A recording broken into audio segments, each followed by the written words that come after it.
হামজালা BNP কে খোঁচাখুচি করলে BNP দেশে থাকতে পারবে না।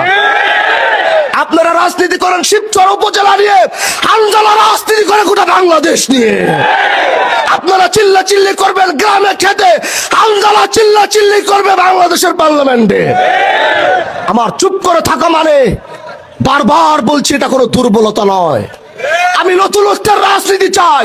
আমি শিবচরের কোন প্রতিহিংসা আধিপত্যের রাজনীতি আগামীতে দেখতে চাই না। যে আমাদের কিছু ভাইরা তারা খুব লেখালেখি করছেন এবং খুব কথা বলছেন, তারা অন্য কেউ নয়, তারা আমার শিবচরের বিএনপি ভাইরা। কিন্তু আমি তাদেরকে একটা কথা বলতে চাই, আপনারা কি এটা মনে করছেন না যে আমি হামজালা নির্বাচিত হওয়ার পর আমার একটা নেতৃবৃন্দ কারোর সাথে কোনো খারাপ ব্যবহার করে নাই, আমার একটা নেতৃবৃন্দ কাউকে হুমকি ধামকি দেয় নাই।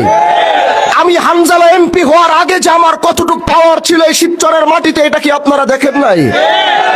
তাহলে আপনারা কি মনে করছেন আমি চুপ করে আছি? কারণ আমি শান্তি চাই।